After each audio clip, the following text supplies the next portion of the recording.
Kılıç köyünde ikamet etmekteyim.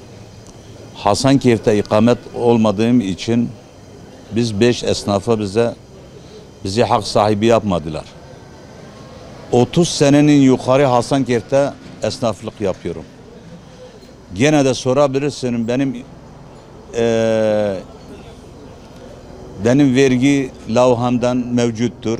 Hangi seneden Hasankeyf'te esnaf olduğuma dahil mevcuttur.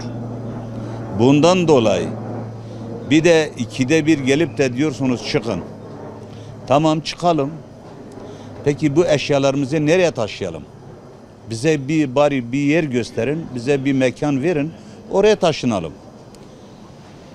Daha yeni Hasankeyf'te bir yerleşim olmadan daha çalışmalar devam ediyor. Evler bitirmeden, çarşılar bitirmeden illahi gidin yeni Hasankeyf'e. Ya yeni Hasankeyf'te de bize yer vermemişsiniz. Bize yeni Hasankeyf'te dükkan vermemişsiniz. Nereye gidelim? Çadır mı kuralım? Yani devletten beklentimiz budur. Bizi bir hak sahibi yapın. 4-5 tane esnaf mağdur kaldığımız takdirde acaba bize yer vermesi çok zor mu oluyor? Hayır, maalesef. Zor olmuyor. Devletten beklentimiz budur. Devletimizden bunu her an için, bir an evvel için bizi de bir hak sahibi yapın. Biz de bir mekan sahibi yapın ki biz de yerleşim yerine gidelim. Biz de bir dükkan sahibi olalım. Biz de eşyalarımızı oraya yerleştirelim. Ama az çok millet oraya gelene kadar biz de bilelim ki bizim bir mekanımız vardır. Oraya yerleşelim. Yarısı bir kahveni içersin abi.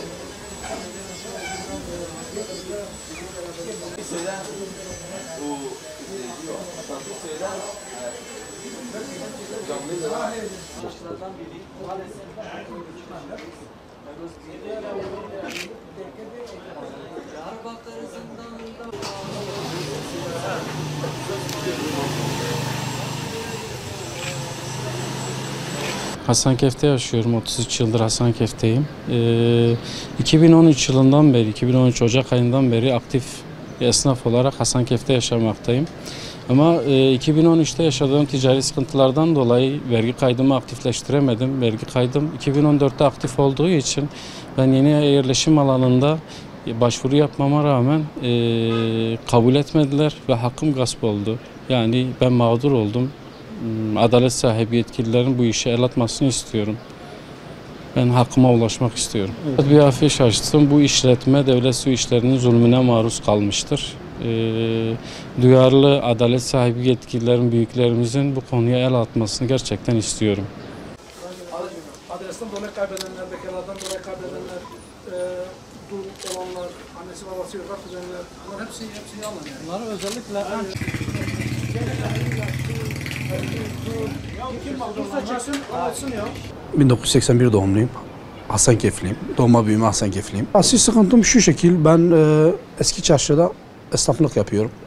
Dürümle uğraşıyorum. Yemek sektöründeyim. Benim sıkıntım şudur. Bana dükkan yapılmış yeni yerleşim yerinde. Yalnız 15 gün önce, bir ay önce bize bir tebligat geldi. İcra ile ilgili. Bir an önce dükkanların boşaltılmasını istiyorlar. Yeni yerleşim yerine gitmemizi istiyorlar. Biz buna gelmiyoruz. Yani biz bunu bu şekilde istemiyoruz. Yeni Hasankeyf insanlar taşınıncaya kadar, evler taşınıncaya kadar, yollar, köprüler bittikten sonra biz gitmek istiyoruz. Çünkü bu şartlarda oraya gittiğimiz zaman şu anda insan yok. Ben dürümü, işimi nasıl yapacağım, kime satacağım? Yani bizim sıkıntımız budur. Bizim istediğimiz projenin bir an önce bitmesi, evlerin bir an önce bitmesi, vatandaşlara teslim edilmesi, yolların yapılması, yani bütün şeyler komple proje bittikten sonra tabii ki biz de gideceğiz.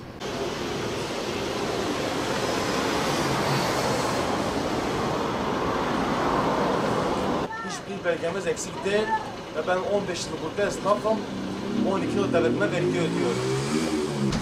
Hasankeyf'te 15 yıldır esnafım. 2003'ten beri internet kafe işletiyorum. Ve 2003'ten beri ben devletime vergi ödüyorum. 12 yıldır vergi ödüyorum. Ve hiçbir evrakım da eksik değil. Ve biliyorsunuz ki baraj konusu var. Yeni yerleşim alanına taşınacağız. Ve yeni yerleşim alanına taşınırken biz de esnaflarını taşıyacaklar. Ve bizim 15-20 esnafa dükkan yapılmamış. Ve ben de onlardan bir tanesiyim. Vergim olduğuna rağmen bana yeni yerleşim alanında dükkan yaptırılmıyor. Bu mağduriyetin giderilmesini istiyorum.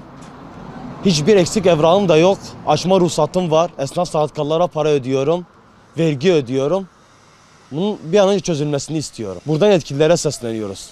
Benim ve bütün esnaf arkadaşlarımızın sorunlarının giderilmesini istiyorum.